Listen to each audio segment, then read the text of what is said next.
Welcome to today's problem walkthrough. We'll be exploring an exciting problem titled Pacific Atlantic Water Flow. This problem challenges us to determine which cells in a grid can flow to both the Pacific and Atlantic Oceans. Get ready to dive into the details, analyze approaches, and uncover efficient solutions. In this problem, we are working with a grid-like representation of a continent. Each cell in this grid has an integer value that represents its height above sea level. The Pacific Ocean is located along the left and top edges of the grid, while the Atlantic Ocean is on the right and bottom edges. Water can flow between cells, but only in a direction where the height does not increase. So, for example, water can flow downhill or remain level, but it cannot flow uphill. Our goal is to determine which cells in the grid allow water to reach both the Pacific and Atlantic Oceans. Essentially, we are looking for the grid coordinates where water has a path to both oceans. The input to the problem is a 2D integer matrix called heights, where each value represents the height at a specific location in the grid. The output will be a list of grid coordinates that meet this condition, and these coordinates can be returned in any order. Let's look at an example to clarify. Given the input matrix, we want to find all the cells where water can flow to both the Pacific and Atlantic Oceans. For instance, the cell at 0, 4 is in the top right corner of the grid. Water from this cell can flow to the Pacific Ocean by moving up toward the top edge, and it can also flow to the Atlantic Ocean by moving right toward the right edge. Similarly, the cell 3, 0 in the bottom left corner can flow to both oceans, reaching the Pacific from the left edge and the Atlantic from the bottom edge. Other cells like 1, 3, and 2, 2 also have valid paths to both oceans. The output for this example is a list containing these coordinates 0, 4, 1, 3, 1, 4, 2, 2, 3, 0, 3, 1, 4, 0. Keep in mind that the order of the coordinates in the output list does not matter. Now, here's another example. Suppose the input matrix is smaller, with just 2 rows and 2 columns. In this case, every cell in the grid can flow to both oceans. For instance, the cell 0, 0 in the top left corner can reach the Pacific via the top edge and the Atlantic via the left edge. Similarly, the cell 1, 1 in the bottom right corner can flow to the Pacific via the left edge and to the Atlantic via the bottom edge. Since all cells have paths to both oceans, the output here is 0, 0, 0, 1, 1, 0, 1, 1. The problem also specifies a few constraints we need to consider. For example, the matrix dimensions m and n can go up to 200, and the heights of the cells can range from 0 to 10 to the power of 5. We also need to handle edge cases like single-cell matrices, flat matrices where all heights are the same, and large grids efficiently. This ensures our solution is robust and performs well under different scenarios. To solve the Pacific Atlantic water flow problem, we first considered a brute force approach. The idea here is to start from each cell in the matrix and simulate water flowing outward to see if it can eventually reach both the Pacific and Atlantic Oceans. This can be done using either depth-first search, DFS, or breadth-first search, BFS. While the intuition behind this method is straightforward, it's computationally expensive. Since we would need to traverse the entire grid for every single cell, the time complexity becomes O, m*n*, m plus n, for a grid with m rows and n columns. This makes the brute force approach impractical for large matrices. To optimize, we can flip the problem around and instead of simulating water flow from each cell, we simulate water reaching each cell from the oceans. By performing BFS or DFS starting from all cells adjacent to the Pacific Ocean, we can mark all cells that can be reached from the Pacific. Similarly, we do the same for the Atlantic Ocean. Finally, the cells that are reachable from both oceans form our solution. This optimized approach significantly reduces redundant computations and is much more efficient. This optimized strategy is efficient because each cell in the matrix is visited at most twice, once during the Pacific traversal and once during the Atlantic traversal. As a result, the time complexity for this approach is O, m*n*, which is a significant improvement over the brute force method. Now, let's talk about the reasoning behind this strategy. One of the key observations here is that water can only flow downhill or along flat terrain, meaning that when simulating flow from an ocean, we only need to consider neighboring cells with heights that are greater than or equal to the current cell. This dramatically simplifies the problem. Instead of performing computations for every cell, we focus on simulating the flow from the oceans themselves, which drastically reduces redundancy. This efficiency, combined with the clarity of the approach, makes it the ideal choice. The dual BFS/DFS strategy also has a clear physical analogy: water spreading outward from the oceans. Additionally, it is straightforward to implement and debug, especially when compared to more complex methods like dynamic programming. When comparing this approach to alternatives, the trade-offs become clear. The brute force method, as we discussed, is simply too slow for large matrices. While dynamic programming might be another option, it requires a more complex state space and transitions, making it less intuitive than the dual BFS/DFS approach. Between BFS and DFS, both algorithms are interchangeable in this context. BFS uses a queue, which may consume more memory, but it avoids potential issues with deep recursion. On the other hand, DFS is slightly easier to implement using recursion, but it risks stack overflow for very large grids. The choice between BFS and DFS ultimately depends on your implementation preference and the constraints of your environment. In terms of complexity, the final time complexity of this approach is O(m*n), since each cell is visited at most twice. The space complexity is also O(m*n), accounting for the visited matrices and the overhead from recursion or queues. This balance of efficiency, simplicity, and clarity makes the dual BFS/DFS strategy the best choice for solving this problem. To solve the Pacific Atlantic water flow problem, we need to identify which cells in the matrix can flow water to both the Pacific and Atlantic Oceans. The matrix represents elevations, and water can only flow from a cell to its neighbors if the neighbor's elevation is less than or equal to the current cell. The Pacific Ocean borders the left and top edges of the matrix, while the Atlantic Ocean borders the right and bottom edges. A key insight is that instead of simulating water flow outward from each cell, which would be computationally expensive, we can reverse the perspective. By starting from the edges of the matrix and simulating water flowing inward, we can identify cells that are reachable from each ocean. Any cell reachable from both the Pacific and Atlantic edges will satisfy the problem's condition. This reverse flow perspective forms the foundation of our algorithm, and we can implement it using a graph traversal technique like depth-first search, DFS, or breadth-first search, BFS. The algorithm begins by determining which cells can flow to the Pacific and Atlantic Oceans separately. To do this, we perform a DFS or BFS starting from all cells along the Pacific border, marking the cells that can flow to the Pacific in a matrix called Pacific_reachable.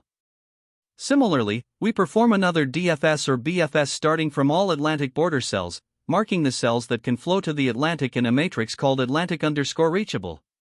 The two matrices represent the areas of the grid that can flow water to each respective ocean. The final step is to find the intersection of these two matrices, cells that are marked as reachable in both Pacific_reachable and Atlantic_reachable. These intersecting cells are our solution. To implement this, we initialize two matrices of size mxn for tracking reachability, then define a helper function to perform DFS from a given cell. The DFS ensures that we only visit valid cells, where the current cell's height is greater than or equal to the previous cell, and we mark the cell as reachable before exploring its neighbors recursively. There are several edge cases to consider when implementing this algorithm. For example, in a single row or single column matrix, the edges for both oceans overlap, so we need to ensure the algorithm handles these cases correctly. Similarly, if the entire matrix has uniform elevation values, all cells should be included in the result since water can flow freely in all directions. For large matrices, efficiency becomes critical, so the algorithm is optimized to avoid redundant computations. Key insights include reversing the flow to simplify the problem, using matrix traversal techniques to ensure each cell is visited only once, and leveraging the intersection of reachable areas for a clear and efficient solution. While the algorithm uses O(m*n) space for the reachability matrices, this trade-off is reasonable given the time savings achieved by avoiding brute force flow simulations. The use of constraints, such as height comparisons, ensures that traversal is efficient and avoids unnecessary visits to cells. To implement the algorithm, we use specific data structures. The Pacific_reachable and Atlantic_reachable matrices are used to track whether a cell can flow to the Pacific or Atlantic Oceans, respectively. Each matrix has a size of O(m*n), corresponding to the dimensions of the grid. For traversal, we use a stack for DFS or a queue for BFS to manage the cells being visited. The space required for these structures scales linearly with the size of the matrix, as each cell is processed at most once. The algorithm's time complexity is O(m*n), as every cell is visited once during the Pacific reachability and once during the Atlantic reachability checks. The space complexity is also O(m*n), primarily due to the auxiliary matrices and stack or queue usage. The pseudocode provides a concise implementation, showing how DFS is initiated from the Pacific and Atlantic borders. For each border cell, the DFS function explores all valid neighbors and updates the respective reachability matrix accordingly. Finally, to determine the solution, we iterate through the matrix and check each cell. If a cell is marked as reachable in both the Pacific_reachable and Atlantic_reachable matrices, it is added to the result. This step ensures that only cells capable of flowing to both oceans are included in the output. The resulting list of cells is then returned as the solution. This approach ensures correctness and efficiency, leveraging the previously computed reachability matrices to identify the intersecting cells without redundant computations. The algorithm effectively balances time and space complexity, making it suitable for a wide range of matrix sizes. By combining graph traversal techniques, matrix operations, and careful handling of edge cases, we achieve a robust solution to the problem of Pacific-Atlantic water flow. Here, we begin by defining our solution class with the function Pacific-Atlantic. The first step is to handle edge cases. If the input height is empty or invalid, we immediately return an empty list. Next, we determine the dimensions of the grid using len heights for the number of rows and len heights 0 for the number of columns. We also initialize two sets, Pacific and Atlantic, which will store the coordinates of cells that can flow water to the Pacific and Atlantic Oceans, respectively. Now, we define a helper function DFS for depth-first search. This function takes the current row and column indices, a visited set to track cells we've already processed, and the prev_height to ensure we're following the rule that water can only flow from higher or equal height to lower. Inside the function, we check several conditions: if the cell is already visited, if it's out of bounds, or if the current height is less than the previous height. If any of these conditions are true, we return immediately. Otherwise, we mark the current cell as visited and recursively explore its neighbors in all four directions, right, down, left, and up, by adjusting the row and column indices accordingly. To determine the cells that can flow to each ocean, we initiate depth-first searches from the edges of the grid. For the Pacific Ocean, we start from the top row and the leftmost column, iterating through all columns and rows respectively. For the Atlantic Ocean, we do the same, but starting from the bottom row and the rightmost column. This ensures we cover all boundary cells where water can initially flow into the oceans. Finally, we use the intersection of the Pacific and Atlantic sets to identify the cells that can flow into both oceans. Converting this intersection into a list gives us the final result, which is then returned. This way, the algorithm effectively finds all cells from which water can reach both the Pacific and Atlantic Oceans. Here, we start by defining the main method Pacific-Atlantic, which takes a 2D grid of heights as input and returns a list of coordinates where water can flow to both the Pacific and Atlantic Oceans. First, we handle edge cases, such as when the input grid is empty, by returning an empty list. Then, we initialize the dimensions of the grid, rows and cols, and create two sets, Pacific and Atlantic, to track the cells that can reach each respective ocean. Next, we perform depth-first search, or DFS, along the borders. For the Pacific Ocean, we traverse the top row and the leftmost column, while for the Atlantic Ocean, we traverse the bottom row and the rightmost column. The DFS function ensures that we explore all valid cells connected to these borders. Finally, we iterate through all cells in the Pacific set and check if they also exist in the Atlantic set. If so, we add their coordinates to the result list, which will be returned at the end. We now define the DFS method, which is the core function for exploring reachable cells.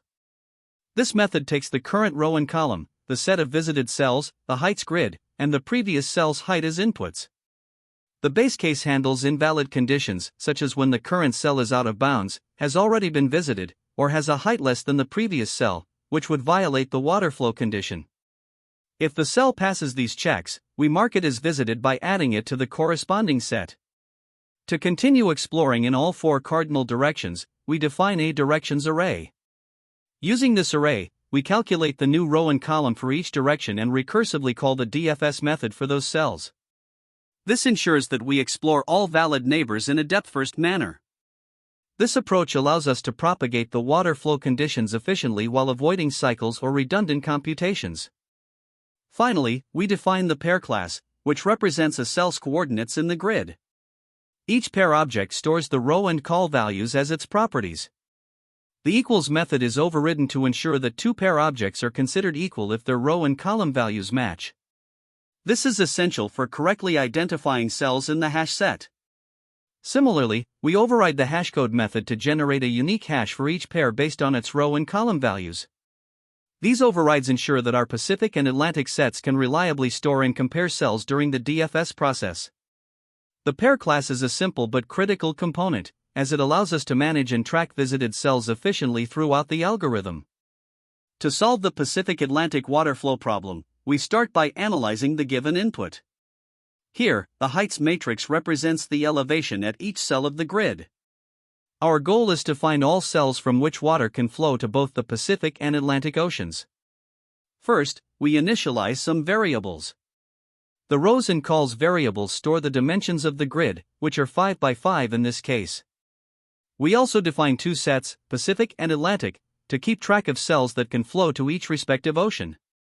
To traverse the grid, we define a depth-first search function, or DFS, which will help explore all valid neighbors of a cell. With this setup, the next step is to traverse the edges of the grid that are adjacent to each ocean. We begin by identifying the edges of the grid that touch the Pacific and Atlantic Oceans.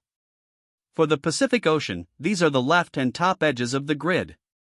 We start our depth-first search from row 0, which represents the top edge, and column 0, which represents the left edge. Similarly, for the Atlantic Ocean, we focus on the right and bottom edges of the grid. Here, we start our DFS from row 4, which is the bottom edge, and column 4, the right edge. Starting with the Pacific DFS, we begin at the top left corner of the grid, at cell 0, 0, which has a height of 1. We add this cell to the Pacific set and proceed to traverse its neighbors, such as 0, 1, and 1, 0, provided the height of the neighboring cell is greater than or equal to the current cell's height. Similarly, for the Atlantic DFS, we start at the bottom right corner, at cell 4, 4, with a height of 4. We add this cell to the Atlantic set and explore its neighbors, like 4, 3, and 3, 4, ensuring that the water can flow downhill or remain level. Continuing the DFS for the Atlantic Ocean, we explore its reachable neighbors systematically. For instance, from cell 4, 4, we move to cells such as 4, 3, and 3, 4, adding them to the Atlantic set as long as the height condition is satisfied. This process continues until all cells that can reach the Atlantic Ocean are marked. Once both DFS traversals are complete, we compute the intersection of the Pacific and Atlantic sets to identify the cells that can flow to both oceans. For the given matrix, the resulting cells are 0, 4, 1, 3, 1, 4, 2, 2, 3, 0, 3, 1, 4, 0. These coordinates represent the solution for this input. Now, let's consider a simpler example, such as a single-row matrix, to further clarify the approach. In the case of a single-row matrix, the grid has one row and 5 columns. The dimensions are initialized with rows equals 1 and cols equals 5. We also initialize the Pacific and Atlantic sets to track reachable cells. For this matrix, the Pacific Ocean overlaps with the left and top edges, so we start a DFS from cell 0, 0. Similarly, the Atlantic Ocean overlaps with the right and bottom edges, so we begin a DFS from cell 0, 4. Since all cells in this single row are directly connected, every cell is reachable by both the Pacific and Atlantic Oceans. The result is the entire row 0, 0, 0, 1, 0, 2, 0, 3, 0, 4. Next, let's examine another simple case, a single-column matrix. For a single-column matrix, the grid has 5 rows and 1 column. Here, rows equals 5 and cols equals 1. As before, we initialize the Pacific and Atlantic sets. The Pacific Ocean touches the left and top edges, so we start a DFS from cell 0, 0. For the Atlantic Ocean, touching the right and bottom edges, we begin a DFS from cell 4, 0. In this case, all cells in the single column are vertically connected, meaning water can flow between any of them. As a result, all cells are reachable by both oceans, and the solution is 0, 0, 1, 0, 2, 0, 3, 0, 4, 0. These simpler examples highlight how the algorithm adapts to different grid shapes. The solution involves using depth-first search to systematically explore all valid neighbors for each ocean, marking reachable cells in the Pacific and Atlantic sets. The final solution is obtained by finding the intersection of these two sets, which represents the cells where water can flow to both oceans. The algorithm has a time complexity of O(m*n), as each cell is visited once during the DFS, and a space complexity of O(m*n), due to the storage of visited nodes. This approach is efficient and ensures that all reachable cells are correctly identified, making it well-suited for solving the Pacific-Atlantic water flow problem. Here, we analyze the time complexity of our solution. The overall complexity is O(m*n), where m is the number of rows and n is the number of columns in the heights matrix.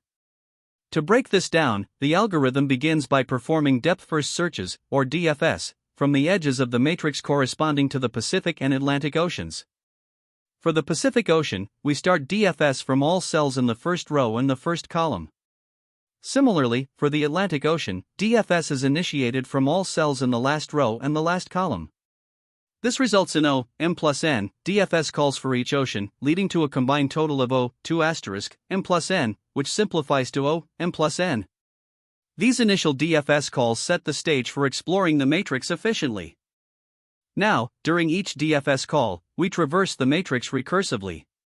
The maximum number of cells visited by a single DFS is the total number of cells, which is m*n. In the worst-case scenario, where every cell is reachable from both oceans, each DFS call might visit all m*n cells. However, because we use a visited set to ensure each cell is processed only once, the total work done by all DFS calls across the matrix is still O(m*n). When we combine the O(m+n) cost of initiating the DFS calls with the O(m*n) cost of the actual traversals, the final time complexity remains O(m*n). Moving on to space complexity, the solution also uses additional space to manage the recursion and keep track of visited nodes.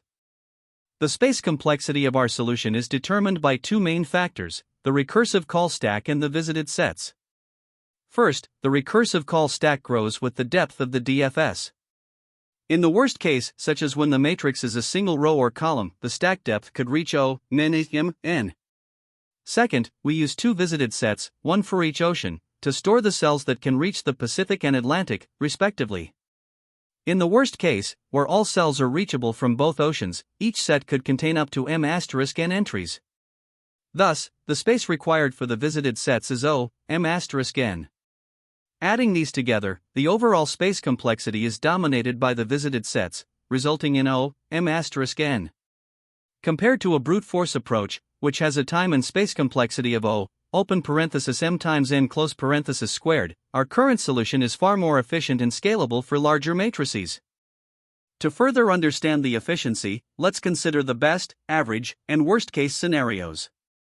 In the best case, where the matrix is minimal, like 1 by 1, only one DFS call is needed, resulting in a time complexity of O(1). In the average case, the algorithm processes a subset of the cells based on their heights, but the overall time complexity remains O(m*n), as each cell is visited only once. Finally, in the worst case, all cells are reachable from both oceans, meaning the DFS will traverse all m*n cells. Here, the time complexity is O(m*n), and the space complexity is dominated by the visited sets, also O(m*n). This analysis highlights the robustness and efficiency of the solution, even for the largest possible matrices. When solving this problem, there are several common mistakes to watch out for. First, failing to correctly account for edge cells can lead to significant inefficiencies. Edge cells that touch the Pacific or Atlantic Oceans inherently satisfy one of the conditions, so pre-marking them avoids redundant checks and unnecessary recursion. Next, when using DFS, forgetting to track visited cells can cause infinite recursion, which is a critical flaw. The solution is to maintain a separate visited matrix for each ocean to ensure no cell is revisited. Another potential issue arises when diagonal movement is part of the problem variation. If diagonal movement is allowed but not handled, your solution will produce incorrect results. To fix this, explicitly include all 8 possible directions in your traversal logic. Lastly, an inefficient brute force implementation where you initiate DFS or BFS from every cell for both oceans can lead to prohibitive time complexity, especially for large grids. Instead, using a reverse flow approach, where you start from the ocean boundaries and flow inward, is a much more efficient strategy that eliminates redundant exploration. Boundary conditions are another common source of errors. Neglecting to validate indices during DFS or BFS traversal can result in index out-of-bound exceptions, so always ensure that your matrix boundaries are handled correctly. From an interview perspective, it's essential to demonstrate a solid understanding of graph traversal techniques. This problem relies heavily on BFS and DFS in a 2D grid, so be prepared to articulate the differences between the two methods and their respective trade-offs. Optimizing early is another key discussion point. While a brute force approach may seem intuitive, it's often far too slow for large inputs. By starting traversal from the oceans and working inward, you can significantly reduce computation time. Additionally, interviewers might test your understanding of edge cases, such as single-row or single-column matrices, grids where all cells flow to both oceans, or grids with no valid paths. Being able to compare the time complexity of brute force solutions, which scale as O, m squared asterisk n squared, to optimized approaches, which scale as O, m asterisk n, is critical. Finally, don't overlook space complexity, discuss how visited matrices affect memory usage, and highlight the benefits of iterative DFS over recursive DFS, particularly for avoiding stack overflow on deep recursions. This problem shares similarities with several other problems in LeetCode, making it a great opportunity to cross-reference concepts. For example, in Number of Islands, LeetCode 200, you also use graph traversal to explore connected components in a grid. In Surrounded Regions, LeetCode 130, the focus is on boundaries and inward flow, which aligns closely with the Pacific Atlantic water flow problem. Similarly, Number of Enclaves, LeetCode 1020, and Max Area of Island, LeetCode 695, involve related traversal patterns and connectivity concepts. As for alternative approaches, reverse BFS or DFS from the ocean boundaries remains the most efficient for this problem, with a time complexity of O, m asterisk n. Another option is using union find, which is effective for solving connectivity problems but can be more challenging to adapt for directed flows. Its complexity is O, m asterisk n asterisk alpha, m asterisk n, where alpha is the inverse Ackermann function. Finally, a priority queue or Dijkstra-like approach may be applicable for variations involving weighted grids. While this method provides flexibility, it's generally overkill for simple water flow scenarios, with a complexity of O, m asterisk n asterisk log, m asterisk n, due to heap operations. Each approach has trade-offs, so understanding their strengths and weaknesses is essential for tailoring solutions to specific variations. Great job making it to the end. To wrap up, we reviewed the key points of the Pacific Atlantic water flow problem, discussed the approaches, and highlighted essential takeaways. Thanks for watching. Remember to like and subscribe for more tutorials. Keep practicing and see you next time. That's the end of this tutorial.